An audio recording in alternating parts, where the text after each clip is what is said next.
Evening, Chris here, Real Ellen 140. Welcome back if you've been here before. Welcome for the first time if you haven't. I'm about to try some beer. That's what I do, mostly, on the evenings anyway, when I'm not putting together stuff and doing things and writing stuff and things like that. You don't need to know what I do in my spare time because you're only here for the beer, which is good. So am I, really. Okay, so today is the Bristol Beer Factory. Good brewer. It's their ultimate stout.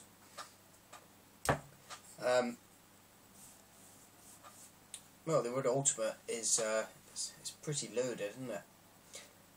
You know, it means it's the best of all worlds of stout, I suppose.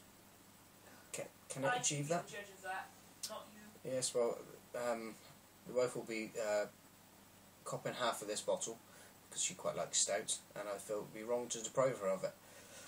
So, No, that one I just had. yeah, No one's reviewed that on YouTube. that wasn't a stout. No, I know, but no one's reviewed it. Okay, well, I'll do that again. Right, strangely, I've picked this up from Beer Ritz, which is in Leeds, but I'm from Bristol, which is just over the border. I'm based in South Wales, and I've had to get it all the way from up north. So, 7.7 ABV. Please drink sensibly. There's a picture of a man wearing a hard hat. I didn't think you had to be that sensible whilst you were drinking beer, frankly. Comes in, well, 3.9 units of booze, and there's a bit of a description there, and it's bottle conditioned. Excuse me.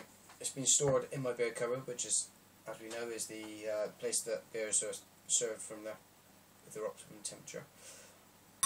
Let's get this open. Nothing on the cap. Little no smoke. That pour is pretty luxurious.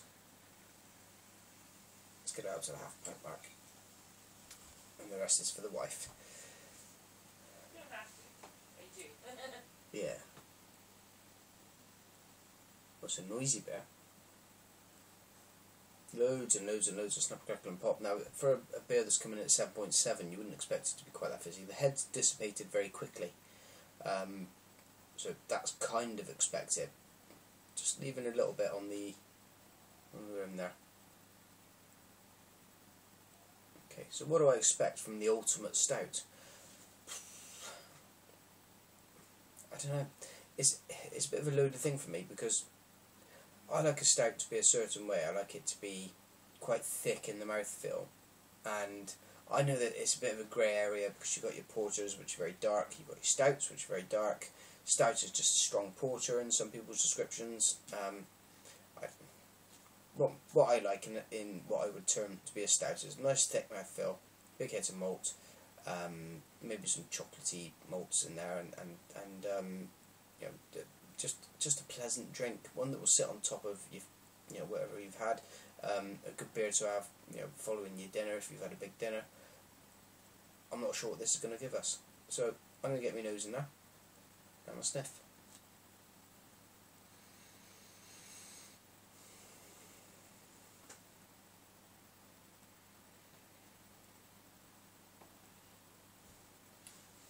It's not giving hordes away on the nose.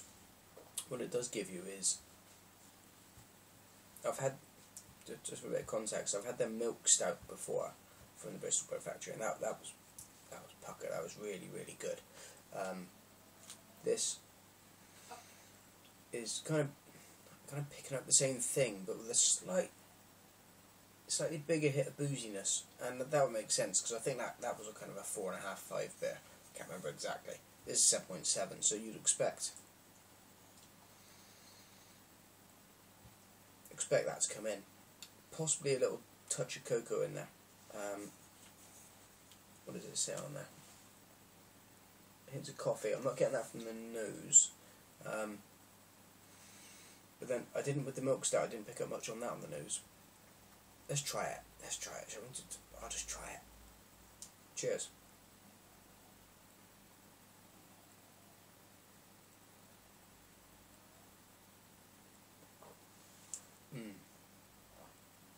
Oh my giddy aunt.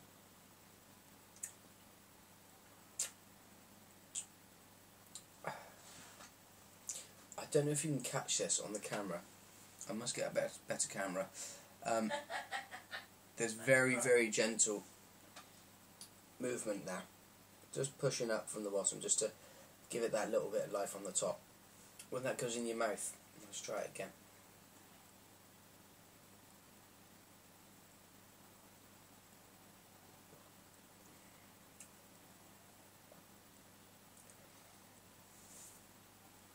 That movement isn't enough to whoosh it around your mouth on its own. This is a beer that you will very, very willingly push around your mouth physically with your tongue. You could almost go like that with it. That might be a bit much, but you get the idea. You want this to envelop everything. It's left a slightly sticky feeling on my lips. Not unpleasant. It could be, but not in this context. And that taste is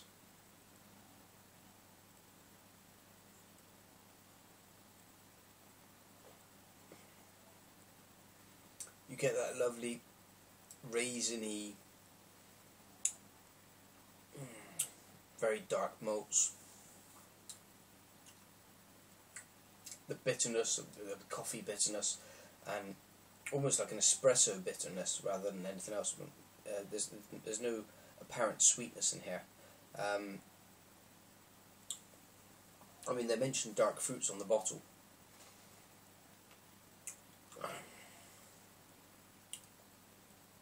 Maybe almost a touch, just ever such a touch of an overripe plum.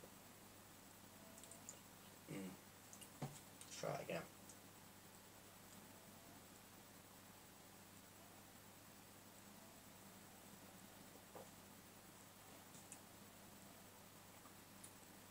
That really is heavenly.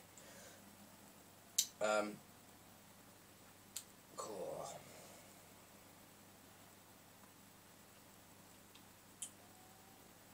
What you're left with. This differs from their milk stout, in that milk stout just slipped down. It slipped down ever so easily, you know, and you didn't feel like there were any warning signs there. This just gives you that little kick, somewhere about 2/3, you know, down the gullet, that there might be a bit of heat coming back from this. And I haven't burped yet, and I don't think I will from this. Is that where you get a burp, you get that slightly kind of, I can't describe it, but it's almost like a, you know, kind of thing coming back up out of your gullet. Yeah. I mean, if you were to burp this in somebody's face, it's not the ideal scenario, granted. If you were out on a first date with somebody, not something I'd recommend. But, you know, if you've been married a couple of years, then it's probably okay. What are you on about? Burping in somebody's face. I'm used to it. Yeah, she's used to it. And vice versa. You wish, I wish.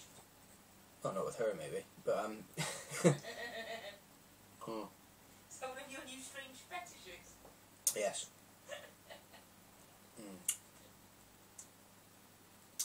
You really get the sweet hit, but only right at the front of your mouth, and actually more so all over your lips. It's lovely. This is a quality beer. It drinks like a much lower ABV stout in terms of the mouthfeel, in terms of how it feels going down.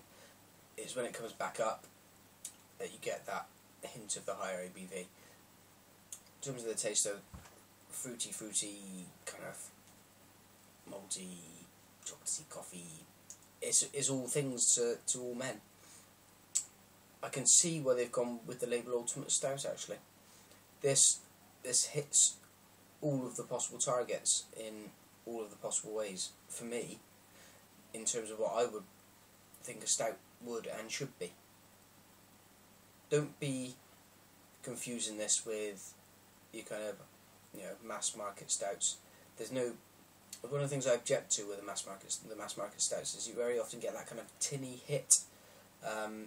Not necessarily because it's in a tin, but almost like you know when your mouth's bleeding a bit and you get a little taste of blood in there, and you get that aftertaste of tin, or if you're a woman and you're watching this and you've ever had to take iron kind of things when you were pregnant, you get that taste from the iron supplements. It's not like that. There's no hint of that in there at all. It's a stunningly pleasing beer. I highly recommend it. So, well done, Bristol Beer Factory. They have a website, I'm sure they must do.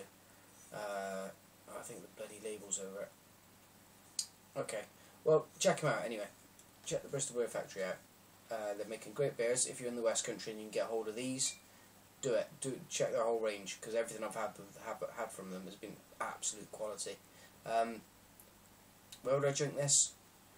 For me, this would be a sat down on night, and genuinely, it's one that I'm keen to share. Not because 7.7 ABV scares me, because I'm a big man and I can take lots of massive ABV beers. Bollocks. But actually, no, I genuinely enjoy sharing this because it's such a quality product that you wouldn't want to not share it with a loved one. Okay. Yeah, it's a bit like your last Rolo, but more boozy. Anyway, a rating. It says ultimate.